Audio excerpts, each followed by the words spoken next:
sobre humanismo, né, que é a nossa segunda escola literária.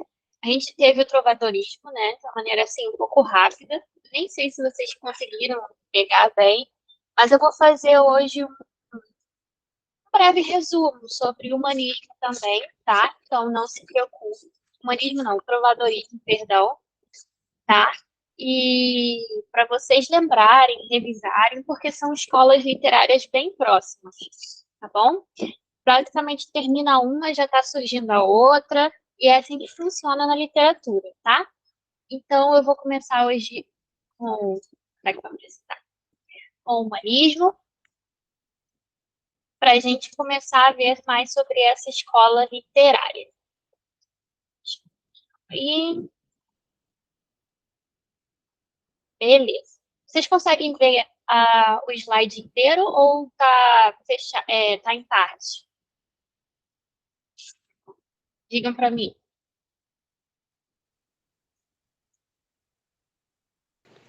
Tá inteiro para mim. Tá inteiro? Então, show de bola. Tá inteiro. É porque eu só consigo olhar a imagem do slide, tá, gente? Não consigo ver o Google Meet, tá? Qualquer coisa vocês falem, porque eu acho que eu não vou conseguir ver interações. Beleza? Então vamos lá. Humanismo, galera. Nossa segunda escola literária, tá? Vamos lá. Eu vou começar, como eu falei com vocês, explicando um pouco sobre o trovadorismo, que a gente tinha feito lá na aula de literatura presencialmente, tá? Só para a gente dar uma refrescada aí na memória. O trovadorismo, ele foi a nossa primeira escola literária, que aconteceu lá em Portugal, tá? Entre os séculos XI e XIV, bom? Numa época em que estava ocorrendo o quê? Feudalismo lá, tá?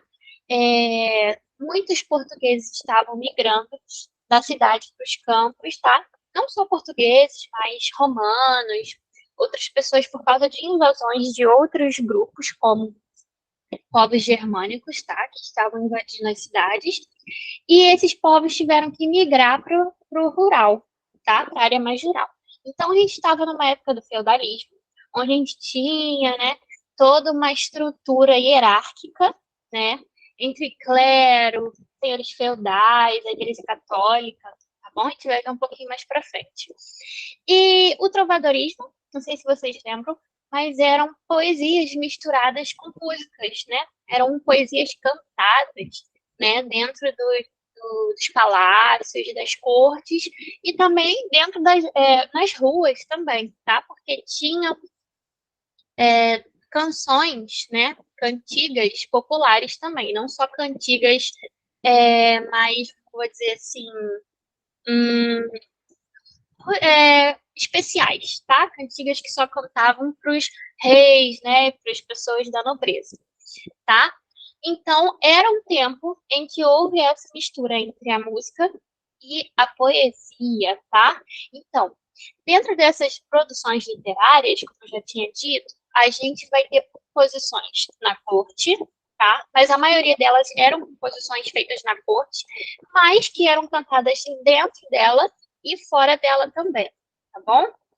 Aí, dentro disso, as poesias eram divididas em duas, eu não sei se vocês lembram, mas tinha as poesias líricas, tá?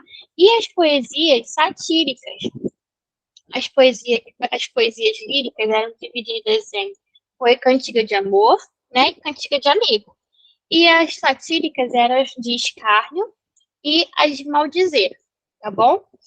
As cantigas de amor, né, elas trazem ali um eu lírico masculino, né, cantando para sua dama amada, né, trazendo ali um amor impossível, né, de algo assim, nossa, muito distante, um eu lírico sofredor, tá, de um amor inalcançável, beleza? E essa cantiga que eu trouxe para vocês é a cantiga de amor, é uma delas, né, foi a primeira a ser escrita, né, pelo Paio Soares de Taveiroz, que foi o compositor mais importante, né, o principal, assim, do trovadorismo. E essa é uma cantiga de amor, beleza? A gente vê ali um homem que se apaixona pela, pela princesa, não era uma princesa, era uma senhora da corte, tá? Esposa de um nobre, e ali ele se encontra apaixonado por ela, mas é um amor que não vai fluir, tá? Não vai dar certo. Só fica ali preso dentro do eu li. Dá uma paradinha aqui porque alguém entrou. Ah, foi o Breno. Ele lembrou da aula, gente.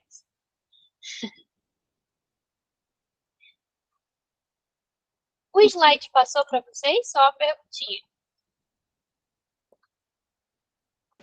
Não. Não passou? Não passou, não. Rapidinho, vou parar e vou compartilhar de novo.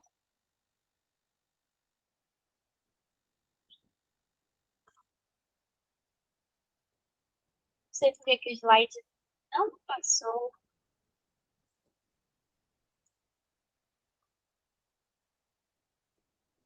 Ah, agora foi. Agora sim mudou. Já estou falando nesse slide há um tempão. Poxa vida. Sejam bem-vindos, Breno e Rafael. Achei que vocês não fossem entrar. Ainda bem que vocês entraram. Opa! Opa, tudo bom? Gente, estava conversando com as meninas já, que estava hoje nossa aula sobre literatura, tá? Sobre humanismo. É a segunda escola literária que a gente vai ver hoje. E antes disso, a gente vai dar uma revisada no trovadorismo, tá? Por quê? Porque o trovadorismo foi a primeira escola literária que houve em Portugal, tá?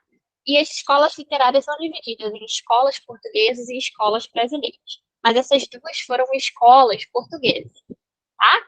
E como eu já estava dizendo aqui para as meninas, o trovadorismo aconteceu lá pelos séculos XI, século XIV, beleza? Onde estava acontecendo ali o feudalismo, junto com o teocentrismo, né? O teocentrismo, não sei se vocês lembram, mas era Deus no centro de todas as coisas, né? Porque a igreja tinha uma forte dominação da população, tá? Então tudo era voltado para as coisas sacras, religiosas, beleza?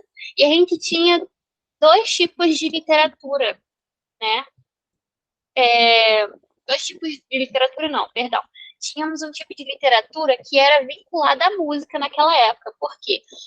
Porque as poesias eram cantadas, tá? Nas cortes ou também nas ruas, tá? Porque não existia só poesias nobres, tá? E essas poesias eram chamadas de cantigas, tá bom? Tinham pessoas que cantavam, né, proclamavam a poesia, tinham pessoas que tocavam, pessoas que dançavam. Era um entretenimento ali na corte, beleza? Não era bem o bobo da corte, não, mas era uma forma de entretenimento, tá? Uma música, beleza? Então, ali foi a primeira vez que houve a união entre a poesia e a música, tá? Foi dentro dessa época, dessa escola literária do trovadorismo. Beleza? E aí, dentro dessas poesias, existiam dois tipos de poesias, que eram as poesias poéticas, né? As líricas e as satíricas. As líricas tinham um tema mais de amor, tá? Então a gente vai ver uma cantiga de amor, uma cantiga de amigo, por exemplo, tá? E nas cantigas satíricas, nós vamos ter cantigas de escárnio e de maldizer, tá? O que seria a cantiga de amor? Eu já estava falando para as meninas. É aquele eu lírico que tem um amor não correspondido, tá? Por alguém, nossa, impossível, inalcançável. Então é sempre um eu lírico masculino tentando conquistar, né? Já vou deixar você falar, Breno. Tentando conquistar ali a sua donzela, mas ele sofre enlouquecidamente e nunca consegue alcançar, tá bom? Pode falar, Breno. Seria amor platônico, não, professor? Quase um amor platônico, tá? Um amor bem platônico. É isso aí. Só que, assim, o amor platônico ainda pode ser correspondido, né? No caso desse amor deles, é um amor inalcançável mesmo, tá? A mulher é idolatrada e tudo mais, mas ele nunca tem a mulher, tá? No amor platônico você ainda pode conseguir. No caso dele, ele nunca consegue, tá? Então a gente vai ter aí essa cantiga de amor. beleza? Onde o cara é apaixonado pela mulher loucamente, mas ele nunca consegue. E sempre temos um eu lírico masculino, é sempre o homem, tá? Agora, já nas cantigas de amigo, nós vamos ter diferentemente das cantigas de amor, vamos ter um eu lírico feminino. A gente pode lembrar bastante, né, dessas músicas de sofrência, né? Que é a menina que canta, a mulher que canta para o homem, né? É um eu lírico feminino que canta pro amigo, entre aspas, tá? No caso, é a pessoa que ela gosta, o namorado, beleza? Então, assim, ela vai falar ali sobre as qualidades e não qualidades dele também, tipo, se ele for um cara cafajeste, traidor, né? Mas que é lindo, maravilhoso, mas vale R$ 1, tá, gente? Então, as críticas de amigos são sempre escritas pela voz feminina, beleza? Modo assim mais resumado, mais resumido para vocês. Agora, as cantigas de escárnio, elas traziam uma crítica social, tá bom? Traziam ironias, tá? Faziam sátiras, tá? Coisas irônicas, beleza? Então, falavam ali de ironias, de contexto da sociedade, ou de algo que estava acontecendo ali dentro da época. E é muito parecida com a cantiga de Maldizer também, porque também é uma crítica direta, tá? A determinada coisa que estava acontecendo dentro da corte, mas tinha a cantiga de Maldizer tem uma intenção de difamar, tá? A pessoa. Então, assim, o nome da pessoa provavelmente estava ali, tá? Ou eles se referiam diretamente, beleza? Então, ali eles poderiam até xingar a pessoa, fazer uma agressão verbal dentro da crítica, tá? Bem descaradamente, assim, livremente, já diferente da cantiga de escárnio, que eles faziam a crítica, mas era tudo escondido, tá? Não sabia de quem que eles estavam falando, do quê, tá? Então, a cantiga de maldizer era tipo, quero falar mal de você, vou escrever teu nome lá no Facebook, entendeu? E vou te esculachar lá. Era isso, tá? Então, vai ter esses 4 temas de cantiga: de amor, amiga, escárnio e maldizer. Só que todas eram escritas em galego, português, galera. O galego-português foi uma das primeiras línguas que surgiram, tá? Era uma mistura entre línguas originadas da Península Ibérica, então misturou o galaico, tá? Com o português, depois vocês podem estar pesquisando. Então, vocês podem ver que eu botei esse trecho da Cantiga da Ribeirinha, né, que foi a primeira cantiga escrita por Paes Soares de Taveroz, e surgiu, tá, nessa época do século XI, por aí, entre o século XV, e vocês podem perceber que vocês não entendem muitas das palavras que estão escritas, porque não são escritas em português, tá? Eu achei uma paráfrase aí para ver se a gente consegue entender melhor, mas são escritas em galego-português e não em português atual, tá? Então não esperem nas provas poesias escritas em português, beleza? Então eu botei aí para vocês, ó. Não vou ler galego-português, tá, gente? Não é trevo. Vamos ler em português.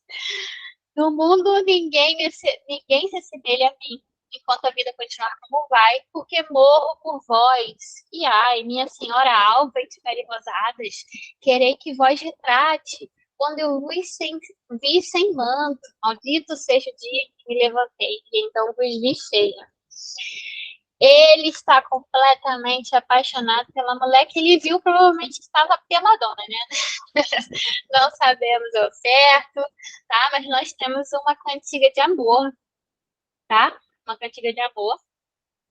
E ele está sofrendo pela mulher amada, que ele está idolatrando aí. Beleza até agora? Ah, e só para deixar claro para vocês, isso está acontecendo na Idade Média, tá? Idade Média, que é a mesma coisa que Idade Medieval, era medieval, beleza? Mesma coisa. E esse período foi caracterizado pela queda do Império Romano, tá? Em 1476, beleza? Então, ó, tem bastante tempo, tá? Mas ainda havia muita influência de Roma, de Grécia nesse período, tá? Então, vamos lá, passar. Agora vamos falar do humanismo, que é a nossa escola literária, tá? Que nós vamos falar hoje. O trovadorismo foi mais para a gente ter um resumo, tá? De como é que é, de como é que foi. Tem lista de exercícios de trovadorismo lá no Drive. Vão lá ver, tá? Tentar fazer. É um pouco diferente, vocês vão estranhar, mas tem. Tem lá, tá bom? Humanismo. Então, foi um período de transição entre duas escolas literárias, tá? Que foi o trovadorismo e o classicismo, que a gente vai ver na próxima aula, tá bom? E aconteceu durante o final da Idade Média, então lá para o século XV, XIV, XV, tá? Então, eu já estava encerrando esse período da era medieval, tá bom? E ele foi um movimento filosófico e literário, tá? De valorização do ser humano, da razão, da ciência. Ou seja, era um período de rompimento com a igreja, tá? E com os dogmas da igreja. As pessoas estavam cansadas, né, de serem menosprezadas, de trabalharem excessivamente, né, na época do feudalismo, e não ganharem nada, né, quase um trabalho escravo, só para ter terras, ter um lugar onde morar, né? E também por ter que pagar dinheiro para a igreja, né? Aquela coisa do pecado, as indulgências, né? Ter que pagar por perdão, tá? E as pessoas estavam meio que cansadas disso. Então foi um período de transformação da sociedade, do pensamento da sociedade, tá? Então vai ocorrer ali entre 1418 e 1527, beleza? Então, pense em humanismo, realmente, como nome, o foco está no ser humano, tá? Agora o foco somos nós.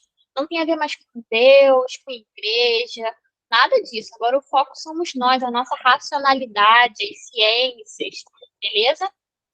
E isso vai influenciar muito a literatura clássica, a história, tá? As artes também vão ter uma mudança nesse período, tá bom? E o foco do humanismo é o antropocentrismo. Vocês sabem o que significa isso?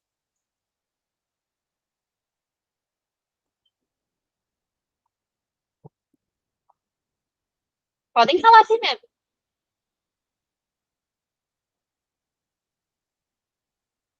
se souberem também, né?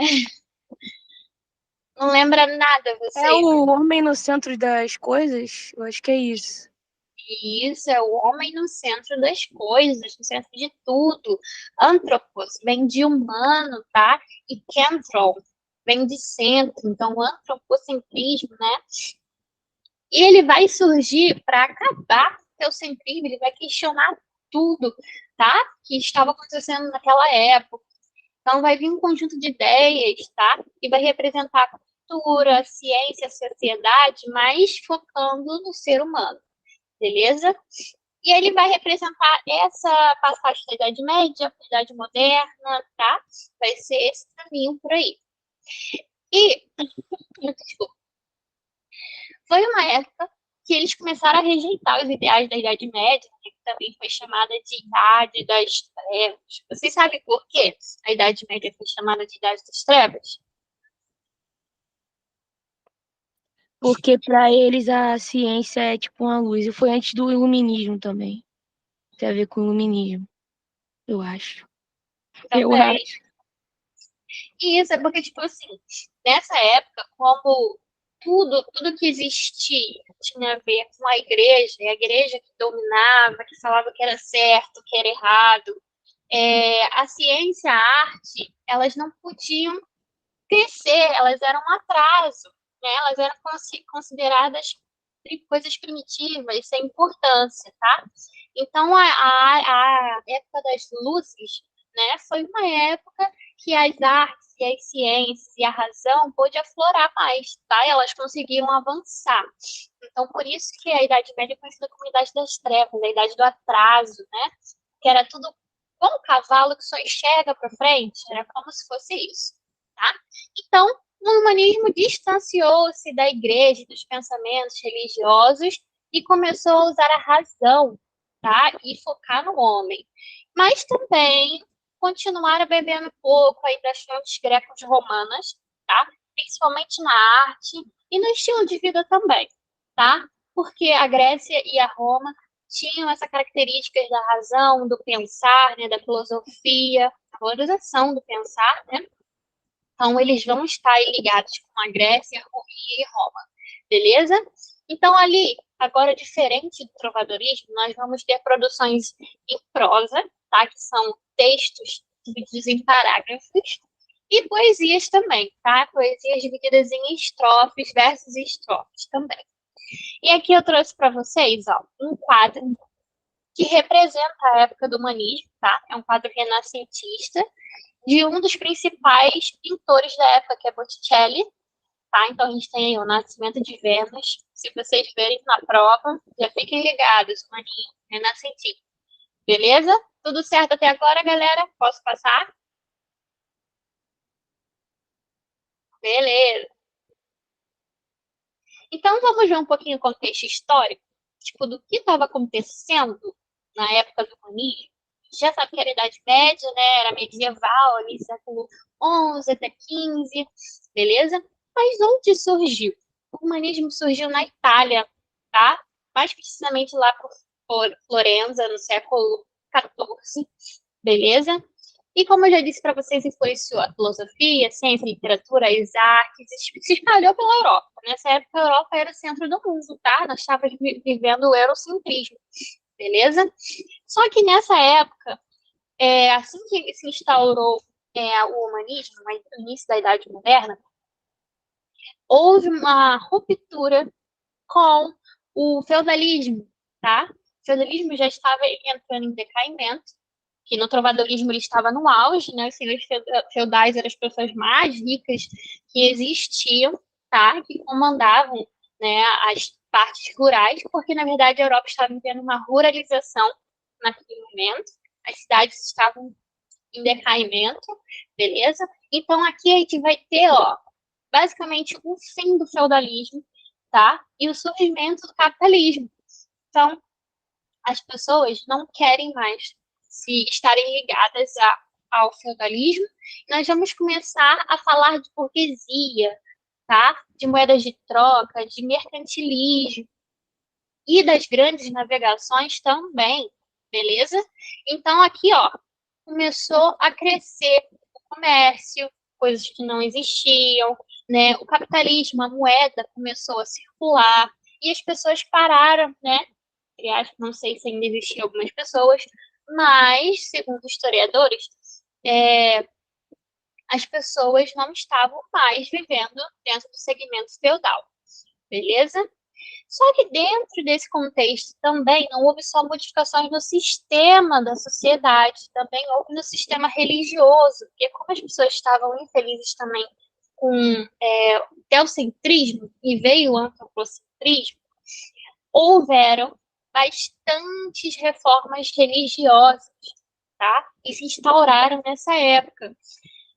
Reformas que estavam indo contra o sistema da Igreja Católica, tá bom? Então, a gente vai ter aí pelo menos 3 reformas, tá? Nós vamos ter a reforma de Martim Lutero, que é a reforma protestante, tá? O calvinismo, de João Calvino, que também bebeu das fontes de Martim Lutero, o anglicanismo, que foi feito pelo rei Henrique lá na Inglaterra, tá bom? E a contra-reforma, que foi feita pela Igreja Católica, tá? Na tentativa das pessoas voltarem a acreditar, né, nos dogmas da igreja, né? Eles estavam tentando, porque eles perderam muitos fiéis com a reforma protestante, né?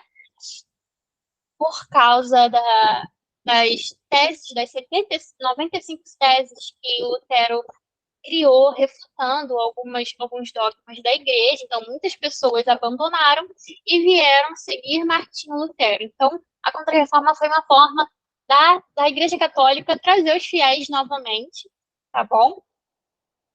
E uma das principais, que eu já falei para vocês, uma das dos principais motivos para essa reforma foram as indulgências, tá? Que nada mais eram do que cartas, uma espécie de carta do perdão, tá? Que as pessoas pagavam para poder obter o perdão, tá? Mas não foi só essa ocasião, tá? Que trouxeram as reformas protestantes, tá? Tiveram outras, depois vocês veem, são 95 teses, tá? De Martin Lutero.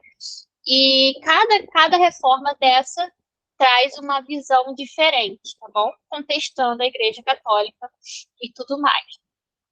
Então, a gente acabou de ver que o teocentrismo foi pro ralo, beleza? Foi pro ralo. E a estrutura feudal também caiu, tá bom? E a gente tinha aqui, ó, a estrutura feudal, né? A pirâmide feudal, nós tínhamos a realeza, né? A alta nobreza e o alto clero, né? Nobreza mediana, separação entre privilegiados e povo comum, né? Então, a gente vai ver aí que é uma escala de hierarquia, não muda muito hoje em dia, não, né? Temos ali os mais ricos, a realeza, depois vem a igreja, tá? As pessoas mais ricas abaixo da realeza, né?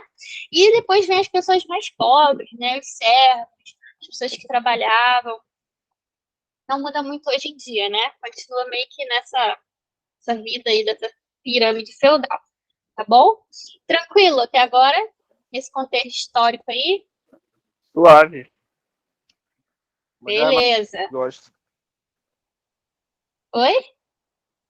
Essa é a parte de português, uma das partes assim da história de português que eu mais gosto. O meu professor de português, ele bateu muito em cima nessa parte assim, falando sobre. Aí era mais aula de história, entre aspas, do que esse português. Mas que é Sim. É verdade. Literatura é bastante história, tá, gente? É importante compreender o contexto histórico também para entender sobre o que os autores falavam, tá bom? Nos seus poemas. Então, vamos lá. Vou passar, hein? Temos bastante coisa. Dentro do antropocentrismo, né, do humanismo, também surgiram outras características, tá? Bastante fortes, que caracterizaram o humanismo. E eu trouxe para vocês algumas delas, tá? Eita, passei. Besteira. Fiz besteira, volta. Pronto. Então, como a gente estava ali, né, finalizando o teocentrismo, chega de Deus, não queremos saber de Deus no centro, agora é homem no centro, vamos valorizar a filosofia, vamos valorizar a ciência, vamos valorizar as artes.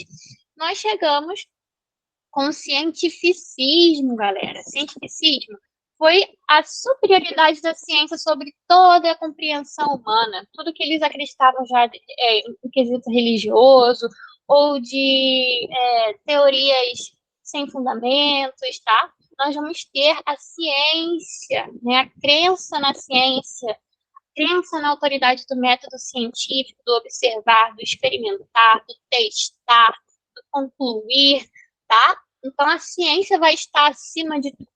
Vamos ver, assim, um grande avanço científico nessa época, beleza? Racionalismo, vamos ter agora mais foco na mente, né, do pensamento, na razão, de que tudo que nós podemos aprender faz parte do ser humano, é inato nosso, tá? Então, a gente vai pregar o quê? Tudo que o ser humano pode produzir advém da razão. E isso é inato a todos os seres humanos, ou seja, todos nós temos capacidades inatas de pensar, de raciocinar, beleza? E utilizar a razão. Então, foi uma corrente filosófica muito utilizada nesse período. E o antropocentrismo, que teve por seu pai, o filósofo e matemático René Descartes. Esse cara muito bonito aí dessa época, gente. Muito lindo. Eu achei ele um gato. Eu achei, ó, muito bonito esse cara aí, entendeu? E o antropocentrismo, como eu já falei para vocês, vai ser o centro da vida dos campos, da cultura, da ciência, da sociedade, até das culturas, das artes, tá? A gente vai ver ali um ser humano racional, crítico, que questiona a sua sociedade, por que isso é aquilo, por que aquilo não é aquilo, sabe? Um ser pensante, que não era dominado, tá? Não era cegamente manipulado pelas massas, né? Por exemplo, a igreja, tá bom? Que dominava na época do trovadorismo, tá? Então, vamos ter ali um ser pensante, tá? Um ser questionador, responsável pelos seus pensamentos, as suas ações. Então, tudo está no foco do ser humano, tá? E durante esse período do humanismo, a gente vai ter, sim, o movimento do renascimento. Então, muitas obras desse período são renascentistas, tá bom? Então, foi um movimento que pegou ali o contexto econômico, artístico e político, e vai surgir também na Itália, tá bom? Então, eles vão beber da fonte dos ideais clássicos lá, da Grécia, da Roma, e para produzirem as suas obras, tá bom? Pode ter obras sacras, mas a maioria agora não existe mais esse sacramento todo, obras muito voltadas para o cristianismo, né? Nós vamos ver mais o homem, tá? O homem em si, o ser humano nas obras. Preste bem atenção, porque nos exercícios pode cair algo falando sobre isso, tá? Então, nas artes, o homem era o centro agora, o homem, tá? Racionalidade, ciência, isso vai ser visto nas artes, tá? Ideal de beleza e perfeição. Então, a gente vai ter muito valorização, como já disse, dos modelos clássicos, mas também a perfeição das formas humanas. Nós vamos ver mulheres muito bem bonitas, né? Muito bem esculpidas nas esculturas, nas pinturas, homens também muito bem desenhados. Essa coisa vinda da Grécia, tá? Da beleza do ser humano. Pode falar, Rafael. Eu acho que foi aí que eles começaram, como você falou um pouquinho no começo da aula, mas tipo, ressaltar o homem, colocar ele como sempre das coisas que ele é capaz de fazer as coisas, de tomar essa autoridade, não se só apoiar só na fé. Eu sou religioso, mas eu acho que aí dos pontos vamos colocar assim, na história, que é onde mais evoluiu, mais progrediu, na verdade, como história humano. Então, tipo, eu acho Sim. que é muito bom ressaltar, assim, no nosso cotidiano. Acho que a maioria das coisas que aconteceu no nosso dia a dia é graças a eles aí, dessa parte. Sim, porque o homem era esquecido, né, no teocentrismo, ele era manipulado pelo que o clero, né, a parte da nobreza, dizia sobre Deus, né, a vida do perdão, da salvação. Isso era muito. A vida das pessoas era basicamente isso, tá? Pode falar, Micaela. E também tinham muitas coisas que a igreja fazia, cara. Tipo assim, eu sou católica, mas se a gente olhar para a igreja, assim, a igreja primitiva, a igreja da Idade Média, acontecia muita coisa errada, muita coisa errada mesmo. Eles vendiam osso de cachorro, falando que era osso de santos, os bagulho pique nesse nível. E assim, essa mudança que teve da ciência estar no centro foi assim, foi uma mudança que teve que acontecer para a igreja ter tido as mudanças que teve e tá do jeito que tá hoje, porque senão, se continuasse daquela maneira, a gente não ia evoluir nunca. Realmente foi uma luz, né? Uma luz para algo que as pessoas estavam cegas, né? Manipuladas. Gente, a igreja também enganou muitos índios também quando chegou aqui no Brasil também, a época da catequização e tudo mais. Tem várias questões assim envolvidas, Essa né? parte da Que a história é muito igreja, né? pesada. Sim, muito pesada. Eles endemonizaram, né? A Igreja Católica endemonizou as religiões de matriz africanas, as religiões indígenas. Então, assim, tem muita coisa, tá? Em volta desse teocentrismo, tá?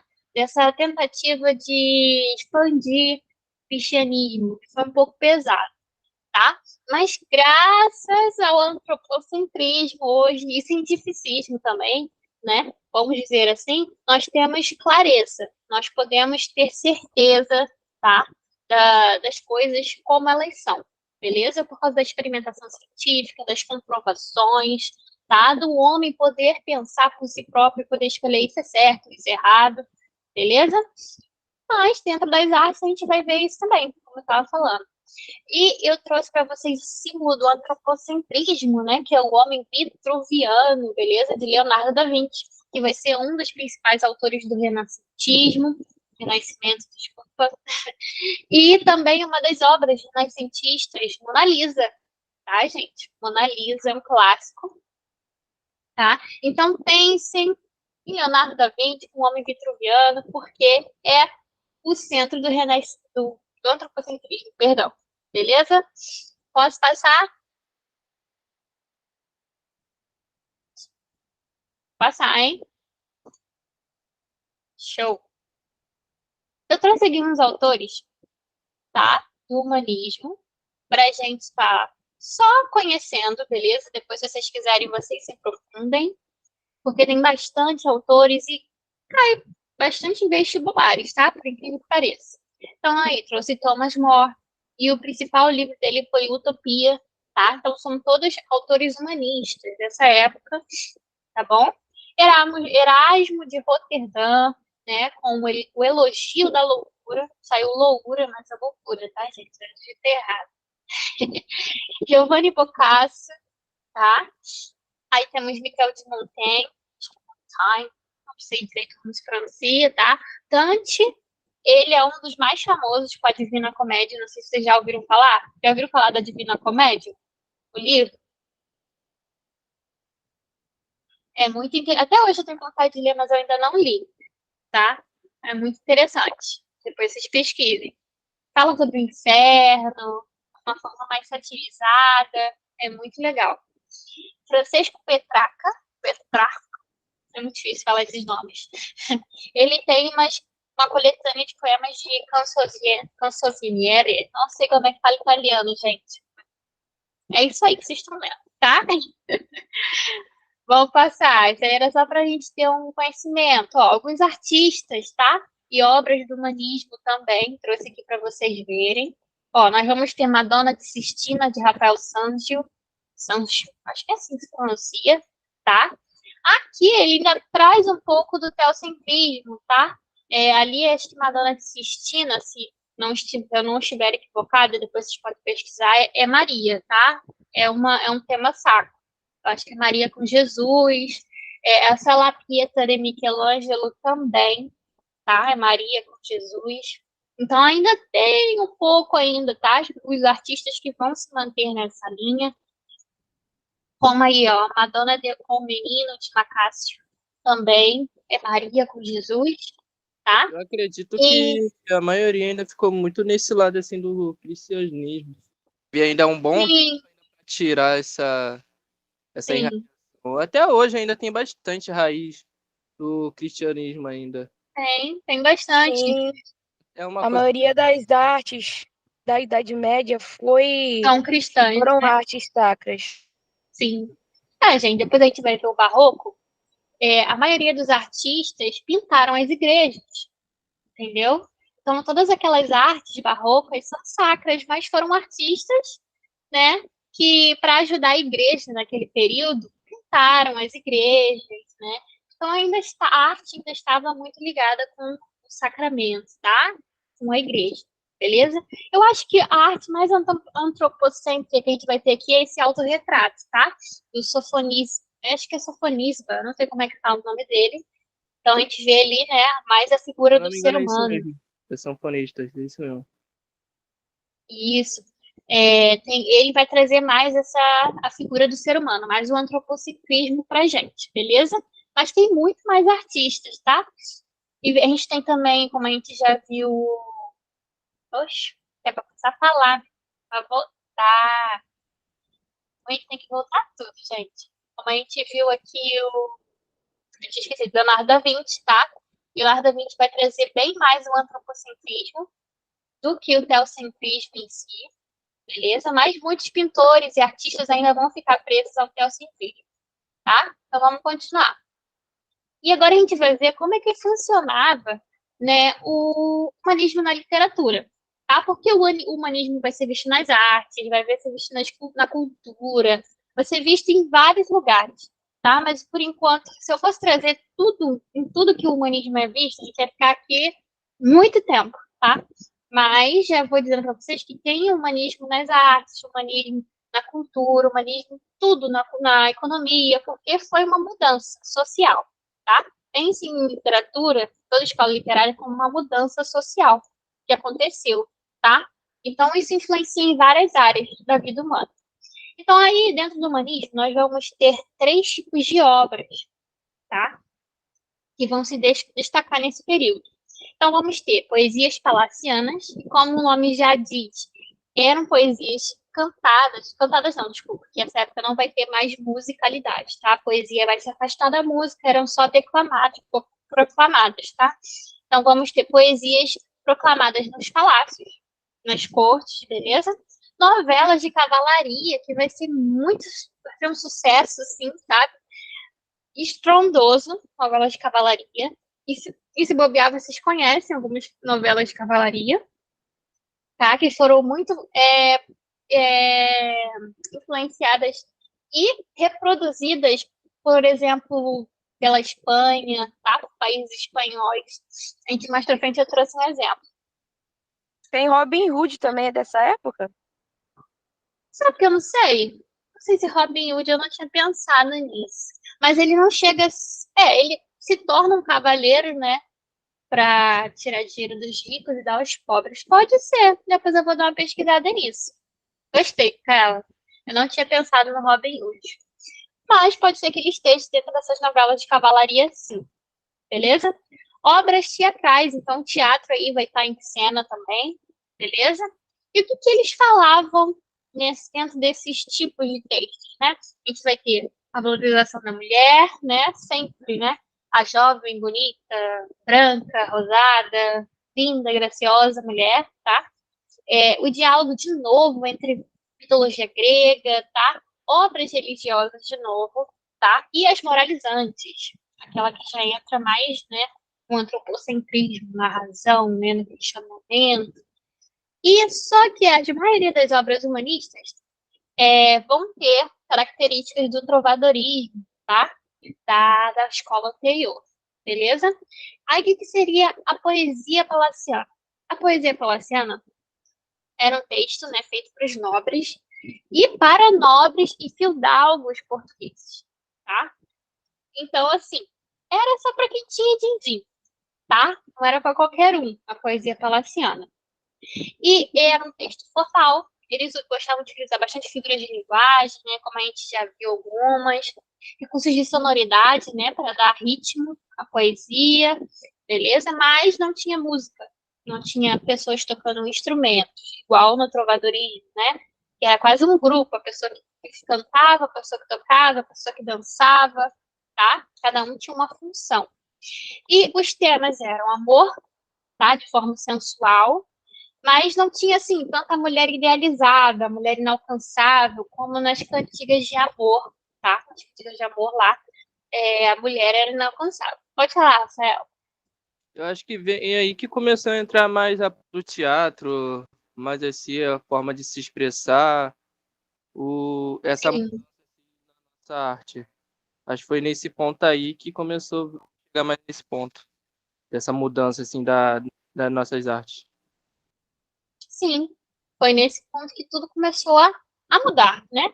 A mudança significativa aí nas artes, nas poesias, beleza? Porque o foco estava mudando, beleza? O que antigamente era mais solto, né? No teocentrismo, né? Nas artes sacras, agora nós temos a razão, a ciência, beleza? Então, o principal artista, né? O maior poeta dessa época de poesias palacianas, tá? Cada um tem, de cada tipo de texto, vai ter um autor principal. Das poesias, nós vamos ter Garcia Rezende, tá? Lá entre 1470 e 1536. Beleza? Vou passar aqui pra gente ver, ó. Trouxe alguns poemas. Esse aqui é o carinha, tá? Ele que é o Garcia Rezende, coitado. Só tinha cabelo dos lados, tá? É o famoso cal. É o famoso A Tropa do Calvo. Cuidado, meninos, pra você ficarem calmos. Vamos continuar. Então, aqui eu trouxe algumas poesias palacianas para a gente ver, tá? Vocês vão perceber que sempre fala da mulher amada, tá, gente? É o amor. É o amor sensual, assim, mas não muito idealizado, tá? A mulher não é tão isso tudo, não. Ele tá apaixonado, mas, né, não falta é mulher no mundo, tipo isso. A primeira, ó. Vocês também vão estranhar, porque não vai ser em português, tá? Não tenho certeza se é em galego ou português, eu não consegui achar, assim, nas minhas pesquisas, mas não vai ser no nosso português, beleza? Então vai ter um pouquinho de dificuldade. Ó, primeiro. Senhora, partem tão tristes meus olhos por vós, meu bem, que nunca tão tristes vistes outros nenhuns por ninguém.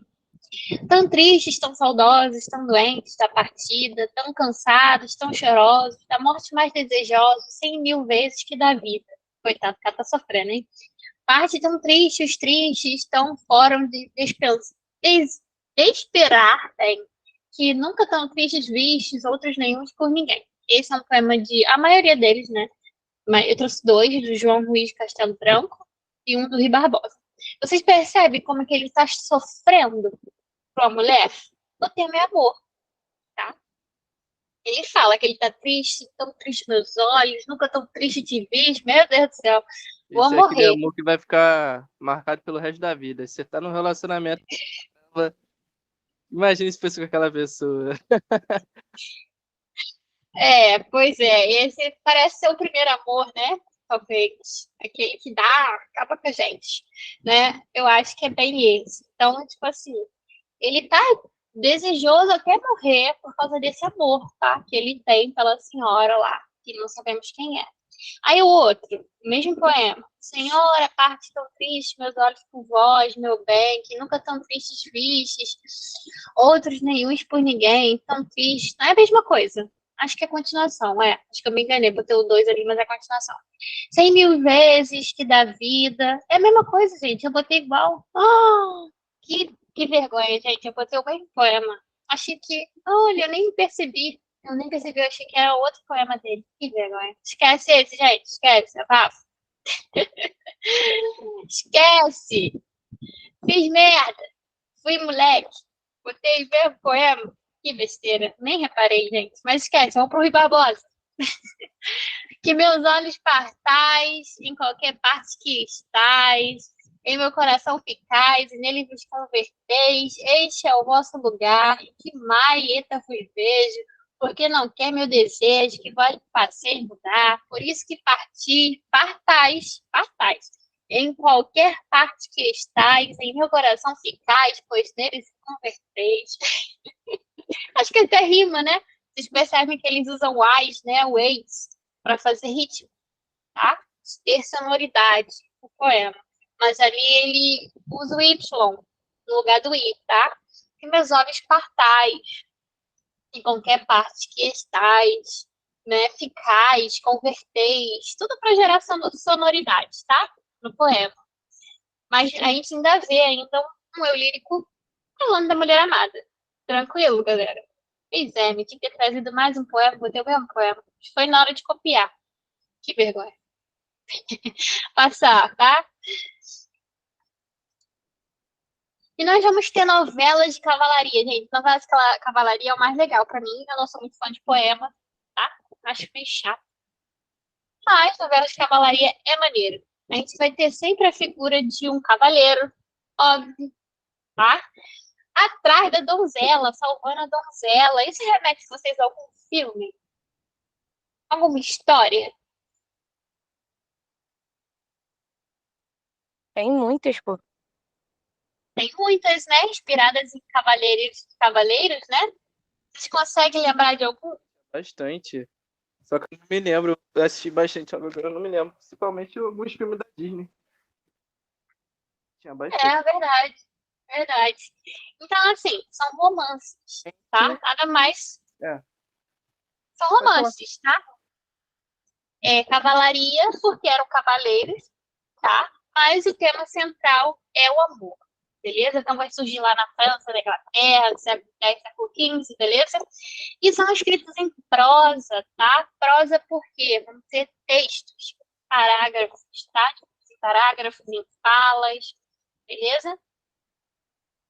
Shakespeare, o romance de Romeu e Julieta, não é de cavalaria, mas é um texto, não sei se vocês já leram, que é escrito em prosa, tá bom? É uma narrativa em prosa que ali vai botando as falas, né? Os contextos, aí bota a fala e ele escreve, tá? Então, são textos escritos em prosa, em parágrafos, beleza? E eles têm um relato das aventuras, tá? O legal são as aventuras fantásticas, os caras são destemidos, né? São rei da selva, vão lá, mata o dragão, mata não sei quem, né? E são honrados cavaleiros, os caras são top, tá? Vão sempre salvar lá a sinhazinha, a mocinha em perigo, beleza? Mas nem sempre tinha um final feliz a história, tá bom? Então, às vezes, eles tinham um final trágico, talvez a sinhazinha morria, ou o cavaleiro morria, Aconteceu alguma coisa assim, né? Não muito legal no final da história, tá bom? Então, quem são os personagens de caso da novela de cavalaria? Nós vamos ter, ó, os cavaleiros, né? Óbvio, os heróis, que são também os heróis, né? E as donzelas, tá? Os donzelas. Então, a gente vai ter valorização do amor, tá? E da idealização da mulher também. É sempre o cara, coitado, que é apaixonado pela mulher, que faz tudo, até matar o dragão. Ele vai lá e mata o dragão pra ficar com a mulher. E eu trouxe os exemplos aqui para vocês. O último vocês vão gostar, porque vocês não lembraram, mas eu lembrei, tá? Nós vamos ter aqui o Rei Arthur, gente. Vocês já viram esse filme, né? Távola Redonda. Yes.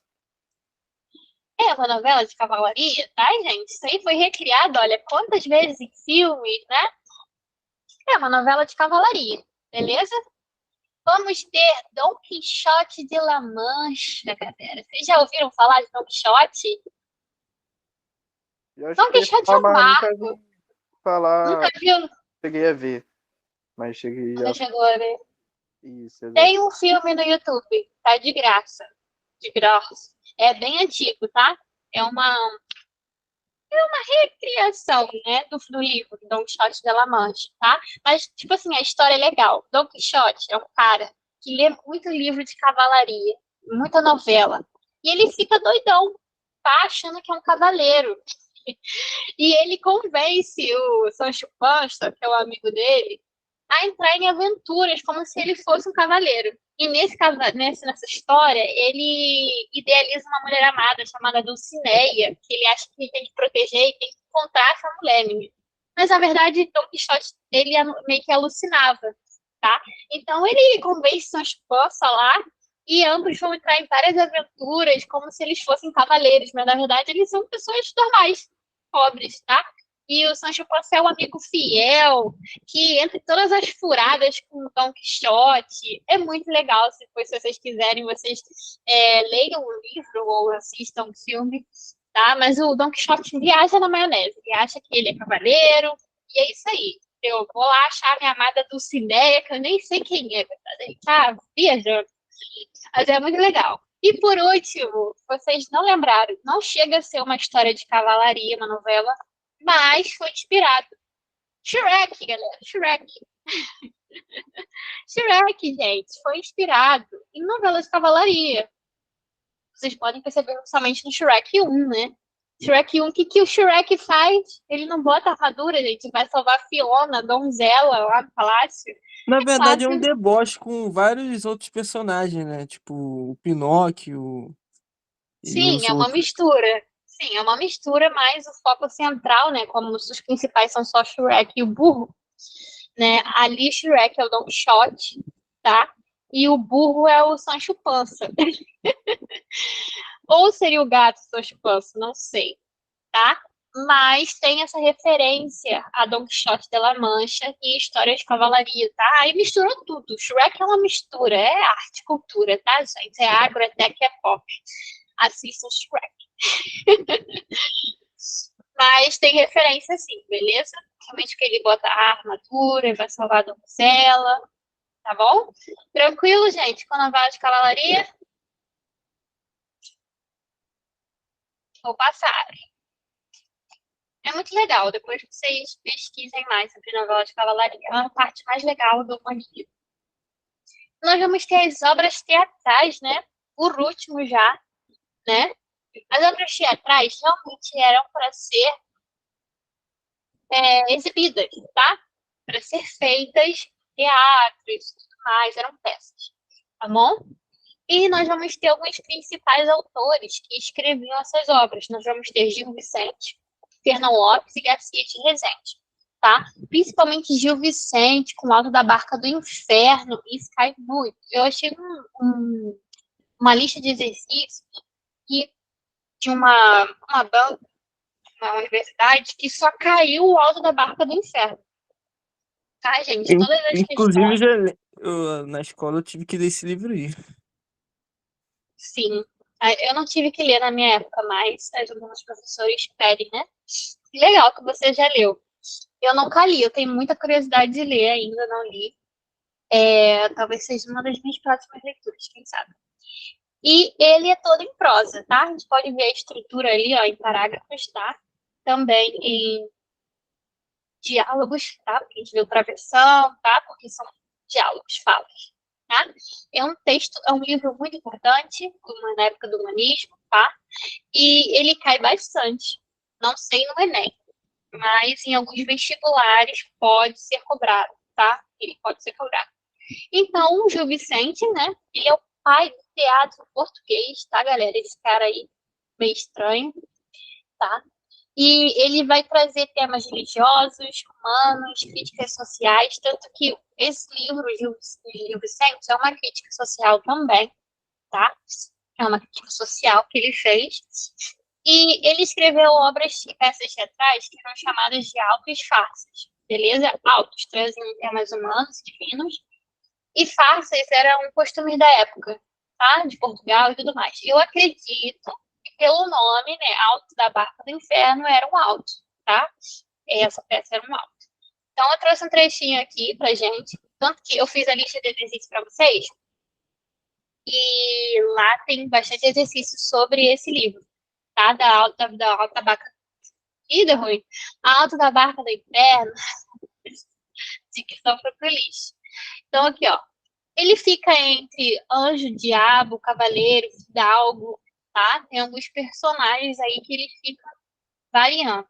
Então aí, ó, diabo. Cavaleiros, vós passais e não perguntais onde is. Aí o primeiro cavaleiro, vós, Satanás, preso vis, atentai com quem falais. Aí o segundo cavaleiro, vós que não vos demandais, se quer conhecermos bem, morremos nas partes de além, e não querais saber mais. Diabo. Entrai cá, que coisa é essa? Eu não posso entender isso. Cavaleiros, quem morre por Jesus Cristo não vai em tal barca como esta. Então ali é como se eles estivessem em algum rio, alguma coisa assim, e tem duas barcas, tá? A barca onde tem Satanás, né, o diabo, e a barca do anjo, tá? Então é como se tivessem dois caminhos, realmente, o caminho do céu e o caminho do inferno, tá? Então ele mostra essa divisão. Aí depois vai vir outros personagens, como Fidalgo. Você sabe o que significa Fidalgo? Fidalgo, você sempre fala Fidalgo, mas é Fidalgo. Você sabe o que significa? Eu acho que é alguém que é dono meio que de determinado local ou área. Alguém dá mais? Dole uma. Dole duas. É o quê? Vocês sabem o que significa Fidalgo? Eu não entendi o que significa o quê? Tá falando? Fidalgo. Cidal. Fidalgo. Vou escrever aqui no chat. Peraí, calma aí. Cadê o mouse, meu Deus do céu? Achei. Vou escrever aqui. Fidalgo.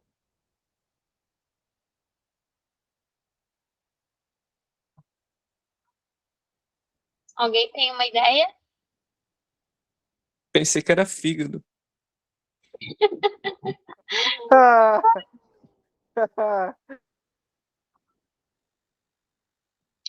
Fidalgo, do português, se você for separar as palavras, é filho de algo, tá? Filho de algo. Geralmente eram pessoas generosas, da nobreza, tá? Mas, se você for olhar a palavra literalmente, é filho de algo, tá? Fidalgo. Beleza?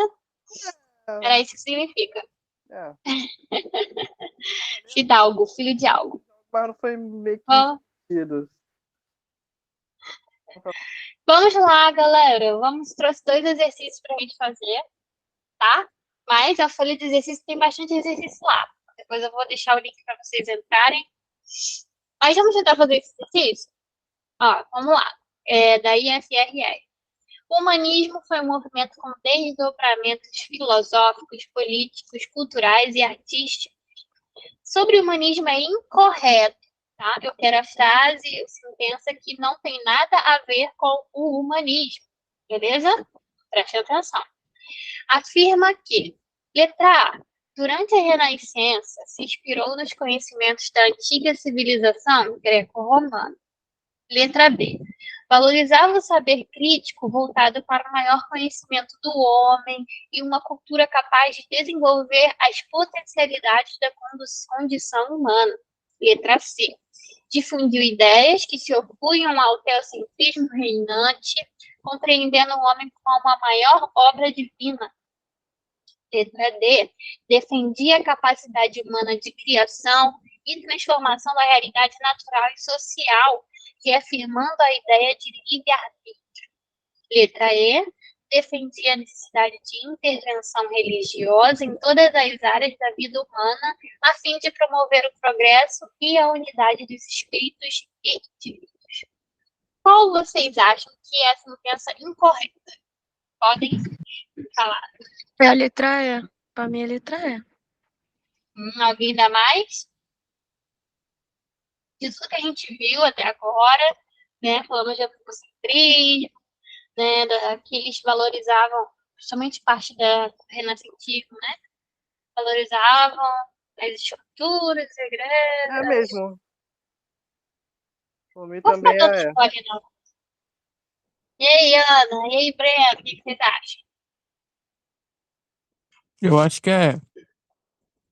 Todo mundo tá achando tudo, né? Não, não achei não. Falei que é. Vocês têm certeza Eu tenho absoluta? certeza que é. Yes. Sim. O Breno. Gente, tá certo, tá? O gabarito da letra E, beleza? Por quê? Eles defendiam intervenção religiosa, se eles estavam querendo se separar da Cara, religião, exatamente. faz Eles queriam ser sentido. independente. Não faz Eles sentido. estavam querendo Essa se religião. libertar. Sim, eles estavam querendo se libertar da religião, libertar da igreja, né? Então, por que eles iam querer continuar tendo intervenção religiosa, né? Nada, a fim de promover o progresso. Não, se o progresso veio com a libertação, tá? O teocentrismo, o antropocentrismo, o cientificismo, ali começou o progresso da ciência, o progresso do pensamento humano, né? Dos testes empíricos e das tentativas, né? Como é que fala? Científicas, né? Dos testes científicos, tá? Ali começa realmente a ciência. Então, para que eles iam querer ficar com essa necessidade de intervenção religiosa, tá? Se eles estavam considerando a intervenção religiosa como um atraso, né? Não é? A Idade Média não era considerada a Idade das Trevas, né? Porque eles não tinham esse livre-arbítrio de pensar, de questionar a igreja, beleza? Então, não tem nada a ver, beleza? Eles vão defender, sim, ó, letra D, a capacidade de criação humana, de transformação da realidade através do pensamento, da razão, beleza? Eu tô falando beleza toda hora, né? Vocês bem com isso. Letra C, eles vão defender as ideias que vão se opor ao antropocentrismo. Então, tudo que se opõe à igreja, né? O antropocentrismo, cientificismo, pode vir renascimento, bem, entendeu? Eu não quero saber mais do teocentrismo, não. Então, o homem é o centro do universo. Lembra lá do homem vitruviano, tá? O desenho que o... Gente, eu tô esquecendo do nome do raparigo que fez o desenho. Leonardo da Vinci, lembrei. Lembrei lá do homem vitruviano, beleza? É tanta informação que eu esqueço até o nome dos pintores, tá? Lembre que eles valorizavam o saber crítico, pensar, questionar. Então, não, se a questão falasse assim, eles não ligavam para isso. Já descarto, tá? E durante a Renascença, né, que foi o renascentismo, o período que se instaurou dentro desse humanismo, eles vão beber fontes, né, tanto nas artes quanto na cultura, pela valorização da civilização greco-romana, até porque eles ainda tinham muita influência, tá? A Roma tinha acabado de ser, assim, decaída, né? Tinha acabado de cair, mas ainda tinha muita influência de Roma, de Grécia, tá? Então, sempre tenham isso em mente na hora de fazer as questões. Antropocentrismo, cientificismo, tá? Bebendo água das fontes greco-romanas, afastamento da igreja, tá? Beleza? Tem mais uma questão. Bora lá? Pra gente terminar a aula de hoje? Let's go, baby. Let's go. Sobre humanismo nas artes. Artes, tá? Presta atenção. Analise as listas abaixo e assinale a questão correta. Sentença A. Os artistas humanistas procuravam elaborar obras de arte que tinham como foco central a imagem de Deus, ignorando a figura do ser humano. Ele quer a correta, tá, gente? Não é mais a incorreta. Ok. Thomas More, É. beleza. Thomas More foi um dos principais escritores humanistas, sendo O Príncipe sua obra de maior destaque. Incorreto. Letra C. Na literatura, o humanismo é visto como um momento de transição entre o trovadorismo e o classicismo. Letra D. Nas pinturas humanistas é possível observar a valorização da representação dos animais, pois grande foco dos humanistas estava na natureza, principal criação de Deus. Letra E. O humanismo surgiu na Europa em um movimento onde os grandes industriais dominavam o cenário econômico por conta da Revolução Industrial. O que vocês acham? Ainda não tinha acontecido ainda a Revolução Industrial. Exato, A D também cara, não é nem letra a C. C. A C, mano? Eu fiquei em dúvida só entre a... Eu tenho mais certeza na A do que na C. Mais alguém? Eu tô 70% na A e o resto na C. O Breno A tá D e a E eu sei que tá errada. A B também, pô. Não faz sentido nenhum. A B, nem a D, nem a E. As duas que faz sentido é mais a A e a C. E aí, alguém dá mais? Não? Ninguém se Não. opõe à tentativa? Pelo menos? Chute? O chute. Vai que o chute O faz o gol. chute? Vai que, né? Às vezes dá certo, às vezes não. Então eu vou botar o gabarito, tá? Letra Era C. assim mesmo. Aê! Quem botou letra Ei, C? Ô, Breno, você nem falou nada, Breno, então tu fica quieto. na minha Uma mente eu frase. acertei. Na sua Somente mente? você, Quando eu vi o resultado, eu acertei. coitado, na mente dele ele acertou, gente. Na mente dele. Vou falar do Rafael. Rafael, por que que não é? Letra A. Mesmo que muitos artistas humanistas ainda, né, estavam presos na religião, o Sim. foco do humanismo era uma arte humanista, tá? Uma Sim. arte antropocêntrica, beleza? Então, Uhum. mesmo que ainda tivesse, não era esse o foco, tá? Então, Entendi. por isso que a letra A não é o nosso gabarito, porque ali ele diz que todos os artistas, ele generalizou, tá? É porque, Cuidado. tipo, tava nessa transição, né? Na época que a gente tava falando de, tipo, dessa transição dos artistas, só que ainda tinha muita gente ainda que usava ainda a antiga arte deles, no caso. Sim, sim. Só que a letra A generalizou como se todos os todo mundo artistas, ainda, né? tá? Todo mundo ignorava. Isso acontecia mais na escola anterior, né? No trovadorismo, tá? E vamos ver em outras também, como o barroco também vai ter muita obra sacra, tá? Entendi. Escultura sacra. Então ali, cuidado com as generalizações, tá? Com todo mundo. Isso sempre tá errado, tá? Cuidado com isso. A letra B, por que tá errada, gente? Vocês sabem quem foi que escreveu o livro Príncipe? Não. Foi Maquiavel, né? Foi Maquiavel, tá? Maquiavel. Thomas More, Tem eu 2 acho livros que do eu botei. Maquiavel, é muito bom. Qual que você tem? Eu tenho. Putz, eu não vou lembrar aqui agora. Caraca, deixa Depois eu você ver aqui. bota lá no grupo, então. Depois eu vou ver, eu vou tirar uma foto aqui dele e mando lá. Beleza. O livro de Thomas More, que eu botei nos slides, não sei se vocês lembram, mas é Utopia, tá? O livro principal, o livro dele, é Utopia, tá? Então, por isso que essa tá errada. Quem não sabia, quem não prestou atenção na aula, e foi na B, se lascou, tá? Então, a D aí meio que tava na cara, né? Tipo, a letra D, valorização da representação dos animais, porque o grande foco dos humanistas estava na natureza, a grande principal criação de Deus. Não, tá? Eles estavam fugindo do teocentrismo e não querendo se achegar ao teocentrismo, tá? Por isso que a letra D não pode ser, tá? A letra E surgiu na Europa, sim, né, na Itália, onde os grandes industriais dominavam o cenário econômico por causa da Revolução Industrial. Gente, a Revolução Industrial foi acontecer depois de 3 séculos, tá? Então, essa daí boiou demais na maionese, beleza? Então, galera, hoje foi isso a nossa aula sobre humanismo. Espero que vocês tenham gostado, galera. Depois quem entrou depois, né? Depois de vocês que entraram um pouquinho atrasado, eu falei um pouquinho sobre trovadorismo, mas se vocês quiserem pegar um pouquinho, tá? Falei que tem questões de trovadorismo lá no Drive, beleza? Para vocês fazerem, porque são escolas literárias muito próximas, tá? Mas os textos do trovadorismo são mais difíceis do que os do humanismo, por causa do galego-português que ainda estava muito enraizado, né, naquela época. Então, o português era bem esquisito.